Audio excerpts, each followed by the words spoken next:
she was trying to find the ingredients. She had to go to Chinatown. This other girl also had to go to Chinatown. Change Little India or something. You not long go Geylang Just say. Alright guys, during your school days, right, have you all ever copied your homework or not? For sure. People always copy my homework. Sure not. Then copy can, but then all get wrong lah. The last two of the class is it? Yeah. Walao. Okay, let me share with you one story. Quite funny one. It was in primary school. The homework assignment, right, is about opposite. So you have to give a word, you have to come up with your own word, right? Then you give an opposite of it. So like got one of my friend, right, he asked me, hey Joseph, can you help me do the homework? I wasn't bullied lah, but I just asked me, right? So you know what I did? I said, You write your name and then beside it you write smart. I said like opposite Bukit Timah Primary School, HDB flat. Opposite the forest is a lake. Yes. Okay, then the question is, did the guy copy? No, I help you. Oh, you help me do Right, you have to do. He get all wrong.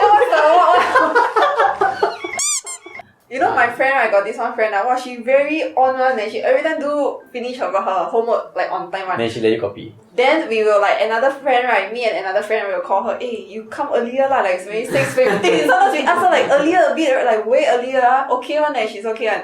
Then we just copy and then just copy. But then when it comes to copy, right, cannot be exactly three of us the same, right? So what we do is I change this, you change that. Okay, then sometimes when it's maths question, right, got working method, right? The first two copy.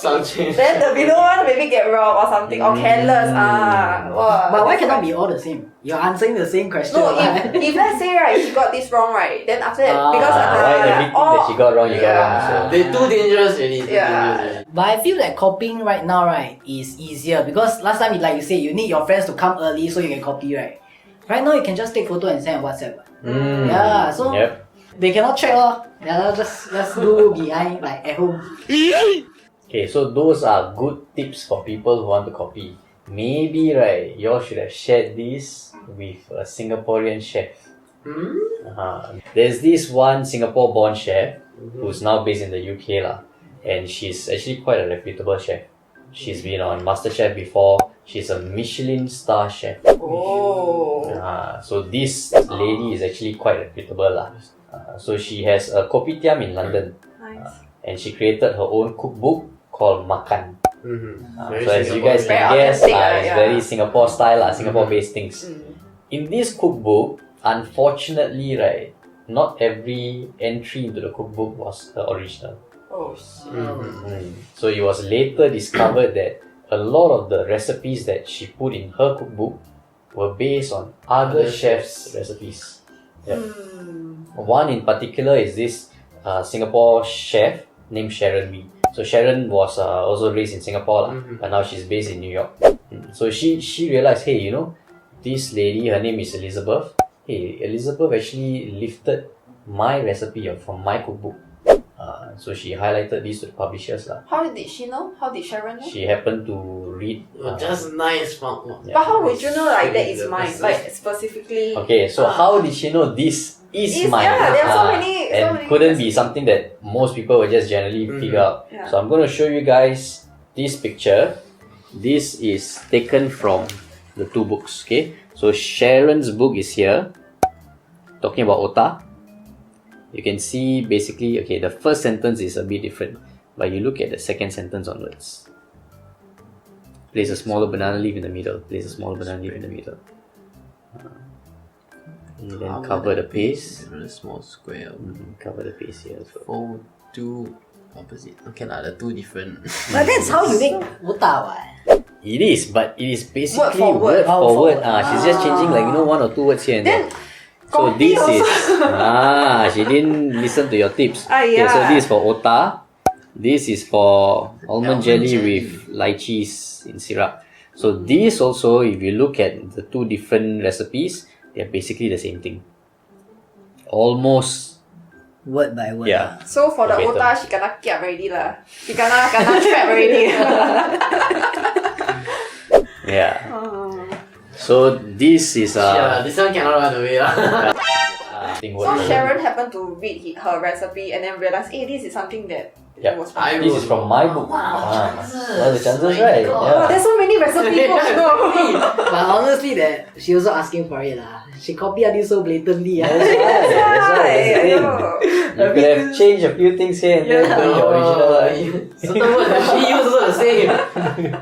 Okay, so this is for food lah, for the recipes lah. And technically, you cannot copyright a recipe. You can put together a few recipes in a book and that's your intellectual property, that's fine. But you cannot copyright a specific recipe. However, because chefs and authors, right, food authors, they understand this, they know this. So they know, okay, since I cannot copyright a recipe, I have to put in some copyrighted material in my work. So usually what they do is, they put in anecdotes, they put in stories, they put in their real life experiences. Okay. So the thing that really pissed off Sharon, right? The real life story is also the same. Yup.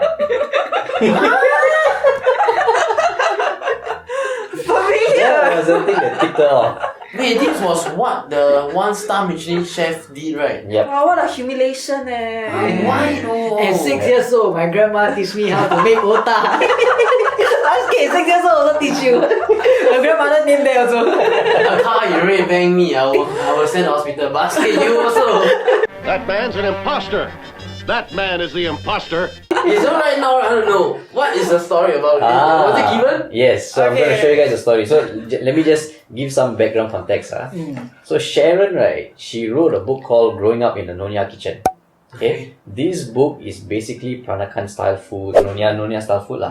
And it showed, or rather she wrote about what was her life like when she was young, raised by a Nyonya family, and what are the kinds of food that she had to, learn how to make, because her mom was a chef also. So a lot of things are based on her mother. The content of her book, right, heavily based on her mom. And somehow, Elizabeth's mother is also very Same mother. significant. So I'm going to show you guys a few more excerpts. Okay, so this one is where they talk about the concept of agak-agak. You guys know what agak-agak is, right? Rafi lah. Down there. So this concept was featured in both books. And you can see, even though, okay, the structure is slightly different here, basically it's the same thing. Both of them are talking about agak-agak. Both of them talking about how, the Nonyas want to engage all the senses when they cook and stuff like that. Even the gauge, the smell, and the color of the gravy, they use the same Exactly, word. even the words are exactly the same. Then there's another one where they talk about, so she talked about some challenges she faced lah. And there are very specific terms that were used in both of these. They talk about the daun, they talk about the rempah, very specific terms. And the way these terms are structured in the book, exactly the same. And somehow, when she was, trying to find the ingredients, she had to go to Chinatown. This other girl also had to go to Chinatown. Change Little India or something. You are not long Go Geylang survive lah.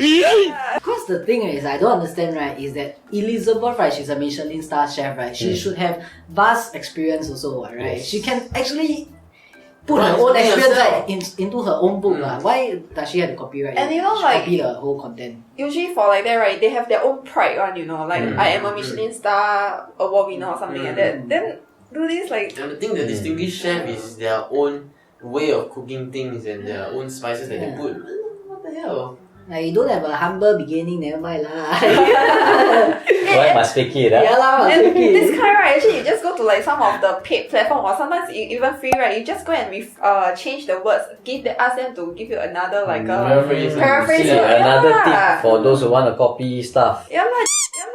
When she does this, right, to one chef, it's probably going to be like, now people gonna question her, Question her yeah, integrity. all So her. they noticed that aside from lifting recipes from Sharon's book, she actually went on to take other bloggers, food bloggers, and website, not pictures, the recipes. So there was this one lady, right, she's a food blogger. Somebody went to her page and said, why didn't you credit Elizabeth for this? And this entry in her blog was 10 years ago. Elizabeth's book came out this year. So who copy who now? So the blogger was like, what are you talking about? This has been here for so long. It was some contributor to the blog. What has Elizabeth got to do with any of this? Then they realized, oh, This Russian not only take from one chef, it took from many people. Credibility down the hill. Oh, imagine how frustrated it is. Like, you created this thing from scratch and you have the face to come. I mean, the commenter don't know lah, but ask me to know why didn't I credit Elizabeth. Oh my god. I'm keen to know what happened then. okay, so Elizabeth, right now she's MIA. Not really MIA, but like radio silence lah. She took herself out of social media. She doesn't want to respond to things. She's letting maybe her PR people settle some stuff lah. So we cannot know what are her thoughts right now because she's not sharing it publicly. But what I believe is happening behind the scenes is she's probably talking with her legal team lah. And the reason for that is because I believe she didn't write her own cookbook. She probably engaged some ghostwriters and stuff. So if the ghostwriter did this, I mean, end of the day, you still will have most of the responsibility. But if the ghostwriter is the one doing it, can you absolve some blame? Can you get some reputation back at least? Damage Because control. that is the main thing right now. She's a Michelin star chef who has done something that the world has seen to be wrong. How do you get your reputation For back? her kopitiam, how is it then? Kopitiam is still functioning. Wow, imagine that your years of work to get a 1 Michelin star just go down the drain just because of this plagiarism. Yep. Can I ask you a question? Because previously you mentioned a cookbook, right? You cannot copyright it, but there's some The recipes you can copyright. I mean, there's some like stories of them. Then you can copyright it, right? Then it becomes your intellectual property. Intellectual property. So, is she being sued for this? I believe she's not being sued, and from what I've understood, Sharon has gotten a settlement behind the scenes. So how much and all, I'm not too sure, but they are not going to court on this lah. Imagine, because the stories are from different avenues, right? This story talk about mother, then this story contradict the mother's story. That will be like, what's Then going the on? Malaysian one say I go Petaling Street, the Chinatown in Malaysia go buy. She Also also, have. I also go. Then same time frame. My grandmother want to eat this, so I especially go Malaysia. Just to buy for her. How to come up with an excuse that one? Okay, you know my grandmother, right? She have this secret ingredient when she cooking her rendang. It's not really an ingredient. She got this silver spoon, right? She asked to boil it together with the rendang. And I don't know why, Wait, are you serious? the rendang tastes super good, no? Then it's just the ingredient one. It's just what the fuck? No, because she sent the exact same recipe to my aunt, right? My aunt can fail to She replicate doesn't it. have the hand. Yeah. She doesn't have the spoon. You know why or not? Your aunt kitchen, right? Air conditioner, right? Why you know? Because the grandma's Conductor sweaty.